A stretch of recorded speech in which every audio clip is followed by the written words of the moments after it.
හෙළබිමේ ඉපිද හෙළබිමේදීම සියලු ජන සිත නිවීම පිණිසම දෙසාවදාළ බුදුබණ පුස්කොළ පොතට ලියා තැබූ කෑගලු දිස්ත්‍රික්කයේ අත්තනගොඩ මාතුලා අලුලෙන සොයා අපි ගියෙමු.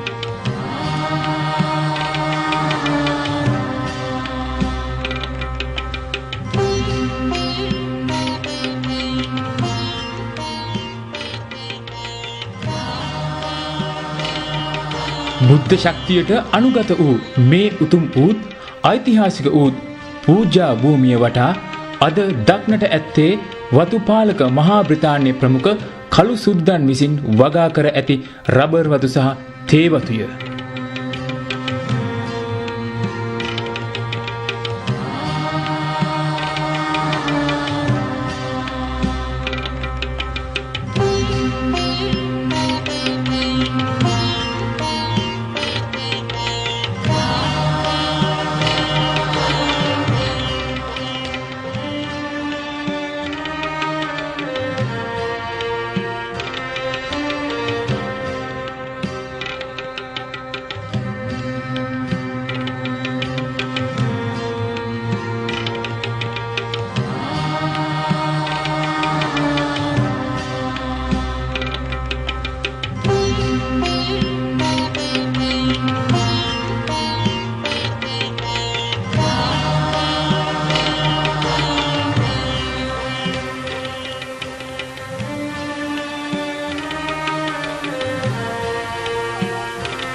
ධර්මතාවයෙන්ම වැසි ධර්මතාවයෙන්ම නැවත සිව් හෙළ අප දෑතට මේ මතුවන ස්වර්ණමය ඉතිහාසය නැවත අනාගතයට භාර කර උදාරතර පිරිසිදු දහම් දිවයිනක් සඳහා වූ පරම පිවිතුරු චේතනාවෙන් අප මේ ත්‍රිපිටක ග්‍රන්ථාරූඪ කළ මාතුලා අලුලෙන වෙත ඔබව කැඳාගෙන යන්නෙමු.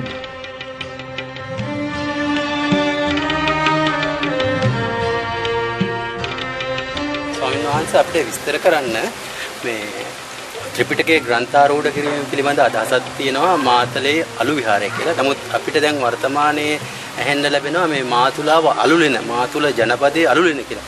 මේ පිළිබඳව මේ විහාරස්ථානයේ වැඩ වාසය කරන ස්වාමීන් වහන්සේ නමක් හැටියට දැන්ට මොනවා හරි පරීක්ෂණාත්මකව සොයා ගැනීම හා නැත්නම් මේ ජනශ්‍රුතිය පදනම් කරගන්න මේ මාතුලාව අලුලෙන කියන අදහස ඇවිල්ලා තියෙන්නේ කියන එක විස්තර කරොත් අපිට ගොඩක් උපකාරයක් වෙයි. ඇත්තටම මම මේ වෙලාවේ පැහැදිලිව ප්‍රකාශ කරන්න ඕනේ ථේරවාද සම්ප්‍රදායේ තාමත් වැදගත්ම අවස්ථාවක් තමයි අනුරාධපුර යුගයේදී වළගම්බා රජදවස සිදු වුණා වූ ත්‍රිපිටක ධර්ම ග්‍රන්ථාරූඪය. ඒකට හේතුව තමයි ඒ අවස්ථාවේදී වසර 12ක් මුළුල්ලේම දැඩි නියංසායක් තිබිලා එය හඳුන්වනවා බැමිණිතියා සාය නමින් මිනිසුන්ව මරාගෙන කාපු යුගයක් වික්ෂුන් වහන්සේලා දහස් ගණන් පිරිනුවන් පාපු අපවත් විච්ච යුගයක්. ඉතින් අපි දන්නවා කවුරුත් ත්‍රිපිටකය කටපාඩමින් තමයි වික්ෂුන් වහන්සේලා පවත්වාගෙන ආරක්ෂා කරගෙන පැමිණියේ. ඒ අවස්ථාවේ එළඹුණා වූ අභියෝගය නිසා වික්ෂුන් වහන්සේලා මලය දේශයට කොටසකුත් ඒ වගේම තවත් කොටසක් ඉන්දියාවට වැඩම කරායි කියන එක අපේ සාමාන්‍ය ඉතිහාසයෙන් හදාarලා තියෙනවා. ඒ වගේම තමයි බැමිණිතියා සාය අවසන් වුණායින් පස්සේ මේ මලේ දේශයේ වැඩ සිටි භික්ෂුන් වහන්සේලාත් ඉන්දියාවට වැඩම කරපු භික්ෂුන් වහන්සේලාත් නැවත හමු වෙලා මේ ත්‍රිපිටකය ආරක්ෂා කිරීම සඳහා ස්ථාවර වැඩපිළිවෙලක් සකස් කරන්නට යෙදුණා. ඊට පෙර උන්වහන්සේලා කවුරුත් ඉතිහාසයේ දන්න විදිහට මලේ දේශයේ හරහා ගලා බසින හිම නැත්නම් මාවනැල්ල කෑගල්ල හරහා ගලා බසින මාවය අසබඩ වැඩ හිඳිමින් වැලි කඳු මත දිගා වෙලා උන්වහන්සේලා ත්‍රිපිටකය කටපාඩම් කරා කියන එක තමයි පොතපතේ සඳහන් වෙන්නේ. එහෙම ආරක්ෂා කරපු ත්‍රිපිටකයේ පිළිබඳව උන්වහන්සේලා තීරණයක් ගන්නවා මූලාශ්‍රවල සඳහන් වෙන පරිදි කෑගල්ලේ මණ්ඩලාරාමයට රැස් වෙලා. අද හඳුනාගෙන තියෙනවා ලංකාවේ සියලුම විද්වතුන් විසින් මේ මණ්ඩලාරාමයේ කෑගල්ලේ වට්ටාරම ලෙස විහාර මණ්ඩලයකින් යුක්ත විහාරස්ථානයක්. එහි ඉඳලා උන්වහන්සේලා තීරණය කරනවා මේ ත්‍රිපිටකය ලියන්න ඕන කියලා. ඒ අනුව ඒ පිළිබඳව සඳහන් වෙන ප්‍රධාන මූලාශ්‍ර විදිහට අපි හඳුනා ගන්නවා මෛරුපාද පිරිවෙන් ඇසි බුද්ධ පුත්‍ර හාමුදුරුවන් වහන්සේ. උන්වහන්සේ වාකිරිගල ඒ කියන්නේ අලුයන් රජමහා විහාරයට ආසන්නයෙන්ම පිහිටි වාකිරිගල විහාරස්ථානයේ වැඩ හිඳිමින් තමයි පොතපත ග්‍රන්ථ රචනය සිද්ධ කළේ. උන්වහන්සේ පූජාවලියේදී තාමත් පැහැදිලි කරනවා අලුලෙන වැඩ හිඳිමින් සංගායනාව සිද්ධ කළා කියලා. ඉතින් ඒ එක මූලාශ්‍රයක්. ඒ වගේම තමයි ඊළඟ මූලාශ්‍රය නිකාය සංග්‍රහයේදී පැහැදිලිව දක්වනවා එක්තරා ජනපදාධිපයෙකුගේ ආරක්ෂාවෙන් මාතුල නම් දනව්වේ අලුලෙන වැඩ හිඳ ත්‍රිපිටක පොත් සංගායනා කළ බව දෙවැනි මූලාශ්‍රය විදිහට අපිට පෙන්වන්න පුළුවන්.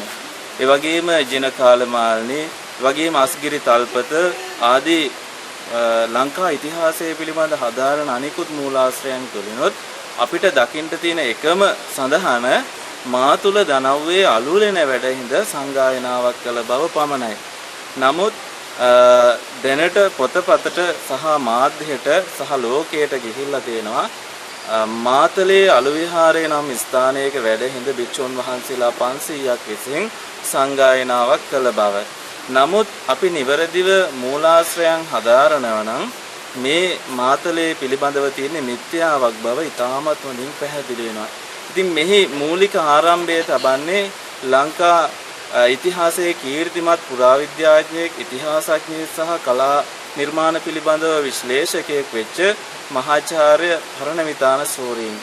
එතුමා ඉතාමත් පැහැදිලිව ලංකා ඉතිහාසයේ පිළිබඳව එතුමාණන්ගේ නිබන්ධනවලදී පැහැදිලි කරනවා මාතලේ අලු විහාරයේ කරපු සංගායනාවක් පිළිබඳව කෙසේ වෙතත් කෙසේ කුමන ආකාරයකින්වත් ඉතිහාසයේ තුලින් මූලාශ්‍රයන් තුලින් දකින්න හම්බෙන්නේ නැහැ. ඒ නිසා ඒ මතවාදය පිළිගන්නට බැහැ කියන එක තමයි එතුමාණන් පැහැදිලි කරේ. ඒ අනුව යමින් ලාංකික විද්වතුන් මේ මාතුල දනව්වේ අලුලෙන කුමන ස්ථානයක පිහිටලා තියෙනවද කියන කාරණේ හොයන්න ගත්තා. එහි ප්‍රතිඵලයේ විදිහට තමයි අපිට හම්බෙන්නේ කෑගල්ල දිස්ත්‍රික්කයේ අලුලෙන රජමහා විහාරය අලුලෙන නමින්ම ඉතා ඈත කාලයේ සිට පවත්වාගෙන ඇවිත් තියෙනවා ඒ නමින්ම.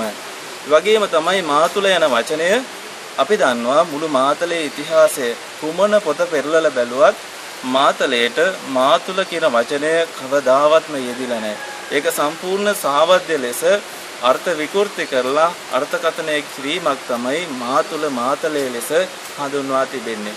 කුවේණි අස්නාදී සියලුම මාතලයට සම්බන්ධ ඉතිහාස ප්‍රවෘත්ති දක්වන සියලු ස්ථානවලදී මාතලේ ලෙස හඳුන්වලා තියෙනවා.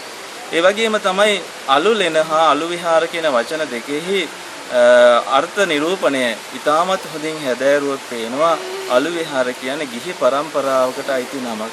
අදටත් අලු විහාර පරම්පරාවේ හැම දෙනෙක්ම රටේ කීර්තිමත් දේශපාලන ආදී තත්වයන්ට පත් වෙලා ඉන්නවා.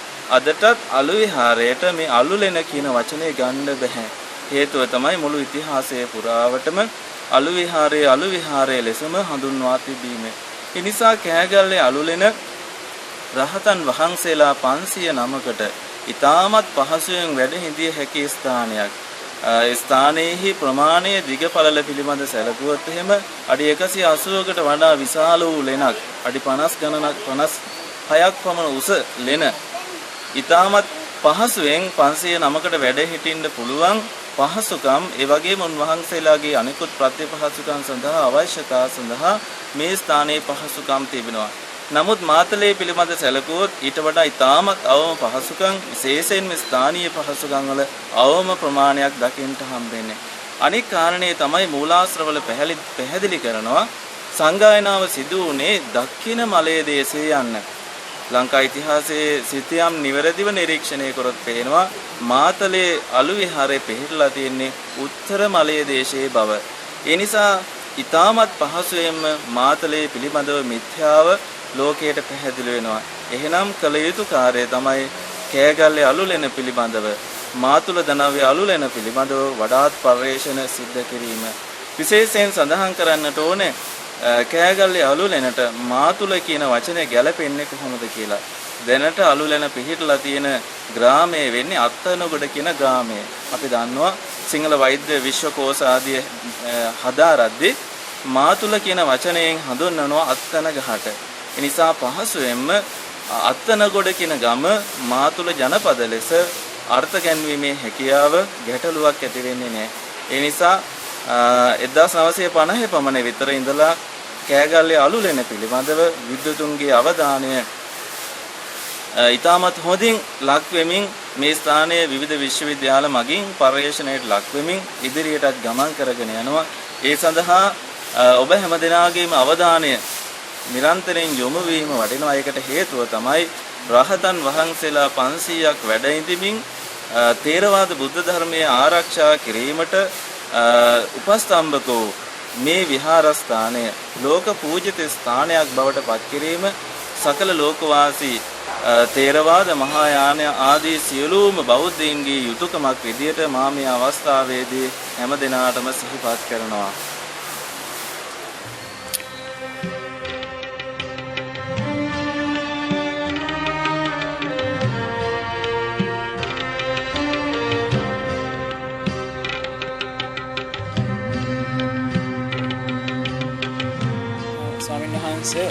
කාරුණිකව අපිට විග්‍රහ කරන්න මේ නිකාය සංග්‍රහයේ මෙම ස්ථානයේ පිළිබඳ යෙදෙන අවස්ථාවන් ගැන. නිකාය සංග්‍රහය කියන පොත රචනා කරන්නේ ගඩලාදෙණියේ වැඩ ඉඳපු ද්විතීය ධර්මකීර්ති නායක ස්වාමින් වහන්සේ විසින් ක්‍රිස්තු වර්ෂ 14 වෙනි ශතවර්ෂයේ තමයි මේ පොත රචනා වෙන්නේ. එහිදී ධර්ම සංගීතය සම්බන්ධයෙන් නැත්නම් ත්‍රිපිටක ග්‍රන්ථාරූඪය සම්බන්ධයෙන් මේ පොතේ ඊටමත් පැහැදිලි ස්ථානය පිළිබඳ විස්තරයක් දක්වලා තිබෙනවා. ඒ තමයි 500ක් රහතන් වහන්සේ මාතුල නම් දනව්වෙහි වැඩහිඳ අලුලෙන වැඩහිඳ පොත් සංගායනා කොට ලියා වූ සේක යනුවෙන් සඳහන් වෙලා තියෙනවා. ඉතින් මේ සටහන පසු කාලීනව වැරදි අර්ථකථනයකට ලක් වෙලා තියෙනවා කියන එක ඊටමත් පැහැදිලි.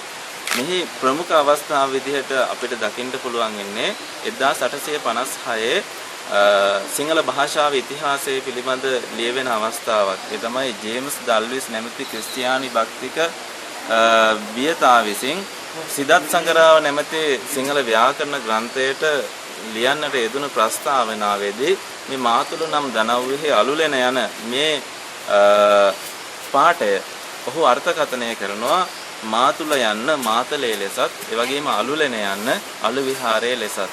ඒකට හේතුව තමයි එම යුගයේ වෙන විට ඔහු වාසය කරපු යුගයේ වෙන විට අලුලෙන පිහිටලා තියෙන ප්‍රදේශයේ කරුණුපන වතුයාය වශයෙන් සුදු පාලකයන් විසින් කෝපි වගාව සඳහා යොදාගෙන තිබුණා. එතකොට අලුලෙන සතුව පැවති සම්පූර්ණ භූමි භාගයක් ඒ සඳහා යොදාගෙන විහාරස්ථානයක් වශයෙන් නොපවතිච්ච කාලයක් විදිහට එම යුගයේ හඳුන්වන්නට පුළුවනි.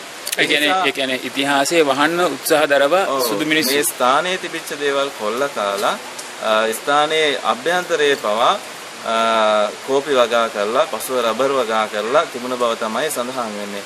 ඒ නිසා ස්ථානයේ පිළිබඳ බෞද්ධ ජනයා අවබෝධයකින් තොරව සිටි කාලයක් විදිහට මේ යුගයේ හඳුන්වන්නට පුළුවන්.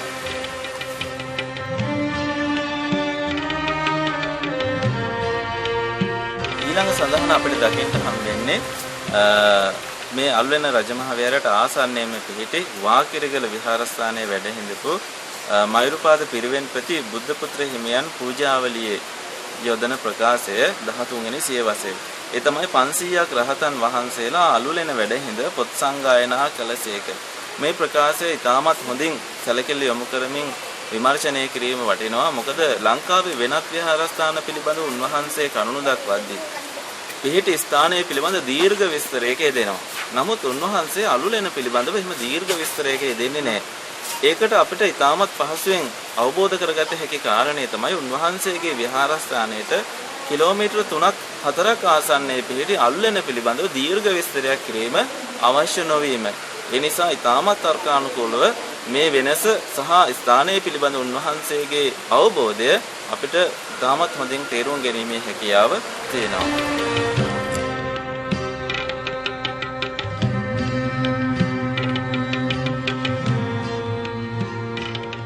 දැන් මෙම ස්ථානයේ පුරා අපිට දකින්න පුළුවන් සෙල්ලිපි දෙකක් මතුවලා තියෙනවා. මේ පිළිබඳව වර්තමානයේ පුරාවිද්‍යා අධ්‍යයන අංශවල කියවීම මොකක්ද? මේ අවස්ථාවේදී ප්‍රකාශ කරන්නට ඕන පහුගිය වර්ෂයේදී මේ ස්ථානයේ පිළිබඳව ඉතා කෙටි පර්යේෂණයක් පුරාවිද්‍යා දෙපාර්තමේන්තුව මැදිහත් වීමෙන් සිද්ධ කරන්නට යෙදුණා. ඒ අවස්ථාවේදී මේ ස්ථානයෙන් බැහැර ආසන්නයේ තිබිලා අලුතෙන් සෙල්ලිපියක් සොයා ගන්නට යෙදුණා. ඊට පෙර මේ ස්ථානයේ පැහැදිලිව හඳුනාගත හැකි සෙල්ලිපියක් සටහන් වෙලා තියෙනවා. ඒ තමයි පරුමක ඉජිපුත පරුමක අගයලෙන සගසයන්න. මේ ස්ථානය සාදවා පූජා කරපු ප්‍රාදේශීය රජු පිළිබඳව තමයි එහි විස්තරයක් දකින්න හම්බෙන්නේ. අපි ඉතාමත් හොඳින් දන්නවා සංගායනාව හා සම්බන්ධ වෙන්නේ ප්‍රාදේශීය රජ කෙනෙක්. එක්තරා ජනප්‍රධානියෙක් විදිහට තමයි සඳහන් වෙන්නේ. ඒ නිසා මේ ප්‍රදේශයේ වාසය කරපු ඒ ප්‍රාදේශීය අධිපතියා විසින් තමයි මේ ස්ථානය පූජා කරන්නේ. එයත් මේ ස්ථානයේ පැවැතු සංගායනාව ඔප්පු කිරීම සඳහා ඉතාමත් හොඳ සාධකයක් විදිහට හඳුන්වා දෙන්න පුළුවනි මේ අවස්ථාවේදී. ඒ වගේම තමයි පැහැදිලි කරන්න ඕන මාතලේ අලු විහාරය එවැනි ප්‍රාදේශීය අධිපතියෙක් විසින් කරපු ස්ථානයක් නෙවෙයි. ඒ නිසා ප්‍රාදේශීය අධිපතියගේ මූලිකත්වයෙන් අනුග්‍රහයෙන් භික්ෂුන් වහන්සේලා මේ ස්ථානයේදී සංගායනා කළ බව අපිට හොඳින් තේරුම් ගැනීමේ හැකියාව මම හිතන්නේ ඕනම කෙනෙකුට තියෙනවා.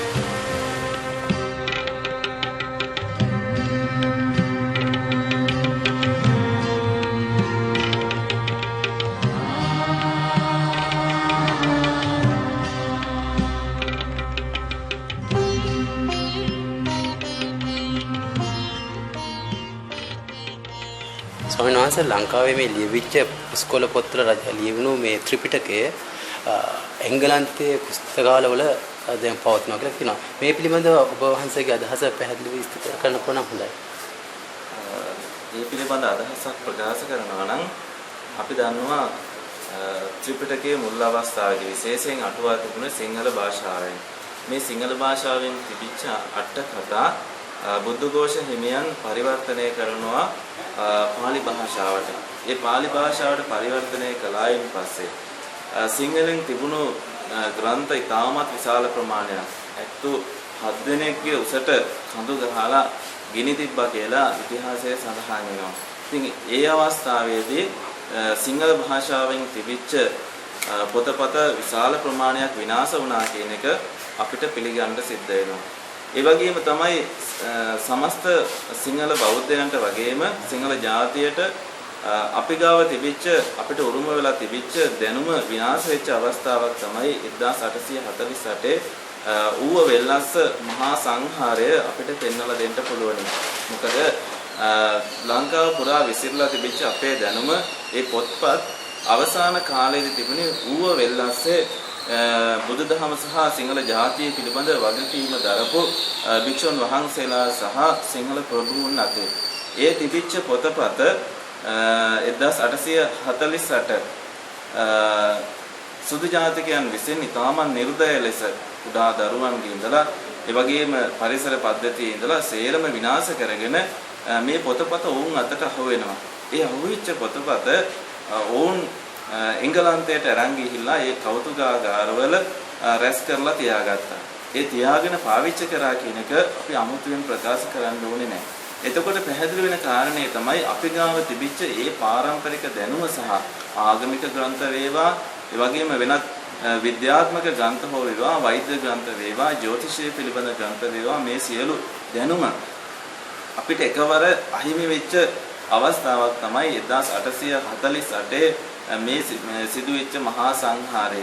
ඒ වගේම තමයි ඒ කෞතුකාගාරවල තිබෙන කුස්කොළ පිළිබඳව අධ්‍යයනයක් කරපු මහාචාර්ය තෙන්නකෝන් විමලානන්දයන් එක් අවස්ථාවකදී ප්‍රකාශ කරනවා මේ එංගලන්තයේ තියෙන පොතපත කියවන්න වසර 10කවත් කාලයක් ගත වෙයි කියලා. ඒ නිසා අපි අවබෝධ කරගන්න ඕනේ අපි ගාව දැන් තියෙන ප්‍රමාණයට වඩා 100,000 ගුණයකින් අපිට අහිමි වෙච්ච දැනුම තියෙන බව හොඳින් තේරුම් ගන්න ඕනේ. ඉතින් මේ යුගයේදී අවස්ථාවක් කරගන්න ඕනේ ඒ රටවල් වලින් ඒ පොතපත නැවත ලබා ගන්න.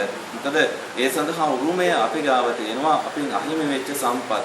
නිසා වෙනත් ජාතීන් මේ දේවල් පාවිච්චි කරලා සමහරට ඖෂධ නිෂ්පාදනය කරනවා. ඒ වගේම වෙනත් නරක පැත්තට ඒ දේවල් වල ඒ තාක්ෂණය පාවිච්චි කරන ස්වභාවයක් තමයි තියෙන්නේ.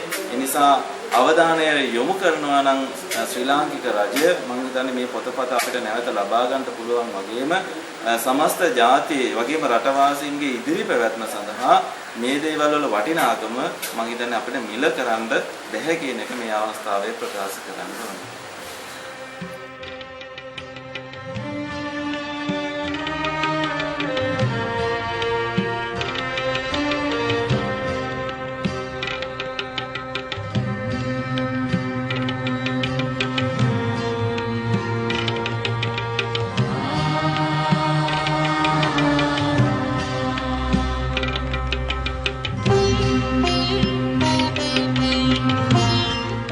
ගරු ස්වාමීන් වහන්සේ දැනට මෙම ස්ථානයේ වර්තමාන තත්ත්වය පිළිබඳ අපිට කෙටි විස්තරයක් කරනවද? ඇත්තටම තේරවාද ත්‍රිපිටකයේ ලියවෙච්ච අති පූජනීය ස්ථානයේහි වර්තමාන තත්ත්වය පිළිබඳව කරුණු දක්වද්දී ඊටමත් සෝචනීය බව ප්‍රකාශ කිරීම අපිට සිද්ධ වෙනවා. ඒකට හේතුව තමයි මේ ස්ථානයේ සතුව ස්ථානයේ පැවැත්ම සඳහා ඊටා විශාල ඉඩකඩම් දීපල තිබුණ බව ඉතිහාසයේ සඳහන් වෙනවා. නමුත් වර්තමානයේ වන විට අක්කර 3 කාලයක පමණ ප්‍රධාන ලෙන් පරිසරයන් පමණක් අඩංගු වෙන විදිහට ස්ථානයේ කොටු වෙලා හිර වෙච්ච ස්වභාවයක් තමයි තියෙන්නේ. ස්ථානය තුළ ඉදිකිරීම පහසුකම් සඳහා ගොඩනැගිලි ඉදි කර ගන්නටත් අවකාශ නැති මට්ටමට පත් වෙලා තියෙනවා. ඒ වගේම තමයි ස්ථානයේ පැවැත්ම සඳහා රාජ්‍ය හෝ අනිකුත් මැදිහත් වීම වල මැලිකමක් දක්නට ලැබීම නිසා මේ ස්ථානයේ භික්ෂුන් වහන්සේලාගේ පැවැත්ම වගේම මේ ස්ථානයට පැමිණෙන වන්දනාකරුවන් හෝ වේවා ඒ වගේම අනිකුත් ඉතිහාසය සහ පුරාවිද්‍යාව පිළිබඳව ගවේෂණයේ යෙදෙන අන් හැමදෙනාටම පහසුකම් සැලසීමේ දුෂ්කරතාවයක් ස්ථානයේ වැඩවසන භික්ෂුන් වහන්සේලා විදිහට අපි මුහුණ දීලා සිටිනවා. ඒ නිසා තේරවාද බෞද්ධ ලෝකයේ වගේම මහායාන බෞද්ධ ලෝකයේ හැමදෙනාගේම අවධානය මේ ස්ථානයට යොමු වීම අපි බලාපොරොත්තු වෙනවා. මන්ද මේ ස්ථානය ලංකා ඉතිහාසයේ පමණක් නෙවෙයි මුළු ලෝක බෞද්ධ ඉතිහාසයේම ඉතාමත් වැදගත් අවස්ථාවකට සහයෝගය ලබා දීපු පරම පූජනීය ස්ථානයක්. එය රැක ගන්න වගේම ස්ථානයේ දියුණු කිරීම මම හිතන්නේ හැම දිනාගේම යුතුයකමක්. ඒ නිසා නැවත මේ වෙත අවධානය යොමු කළා රජයේ වගේම අනෙක් හැම දිනාගේම අවධානය යොමු කරන ලෙස මේ වෙලාවදී සිහිපත් කරනවා.